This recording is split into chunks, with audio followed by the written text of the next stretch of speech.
You're about to see breaking market footage that will shock you. Oracle, once hailed as the next trillion-dollar AI powerhouse, is suddenly collapsing, wiping out over a third of its value in just weeks. And what you're about to hear raises a much bigger question. Is this the first crack in the AI boom? Stay with me, because this is more than a sell-off. This might be the moment Wall Street finally admits the AI debt rush has gone too far. What should we be taking from this pullback, Oracle's in particular? We've been talking about it for a while, but I guess the bigger question is this decline a cautionary tale for the rest of the space? I believe it is. If Dan were here, Dan's been talking about it for a while. I think collectively we've been talking about, it's a cash flow problem at a certain point, and you have to wonder. Now, Michael Burry's been writing about it as well, and I went back and looked at all the Twitters and the videos back in September 10th, September 11th, and people were tripping over themselves to say how bullish it was for Oracle and how this would be the next $1.5 trillion, $2 trillion company. And we sort of looked at each other and said, you know what, there's a lot to be gleaned from this in terms of what's the earnings going to be on the back of the revenue that they're talking about. Now you're talking about a cash flow problem. We've retraced the entire thing, as you said. This is the September low, and it remains to be seen if the stock can bounce from here. This is a logical place for it to bounce, but the bloom is off the rose here, Mills.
Global markets slowed down amid Oracle slump and Fed signals.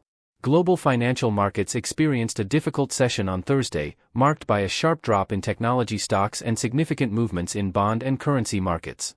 U.S. company Oracle saw its stock fall by more than 11% after releasing results deemed disappointing by investors and warning that returns on its investments in artificial intelligence (AI) would take longer than expected. This downward revision of AI-related prospects weighed heavily on the entire tech sector. In Asia, the impact was particularly visible. Japan's Nikkei index fell by about 1%, and SoftBank Group, heavily exposed to tech, tumbled more than 7.5%. Similarly, futures tied to major U.S. indices, including the S&P 500 and Nasdaq 100, declined during Asian trading hours. The U.S. Federal Reserve announced another 25 basis point rate cut, bringing the federal funds rate to a range of 3.50% to 3.75%.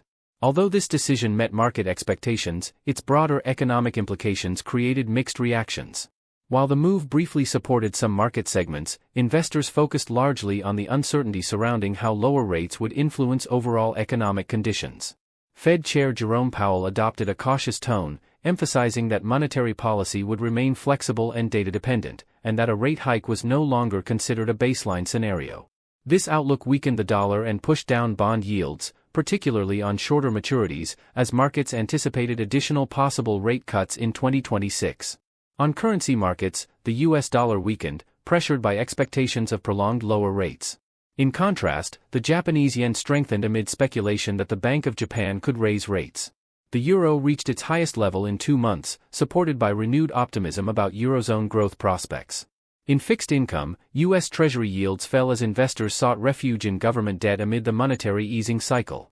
As for commodities, the oil market remained volatile. Despite earlier gains, crude prices dipped slightly, partly due to a U.S. intervention involving a sanctioned Venezuelan tanker, which briefly reignited supply concerns.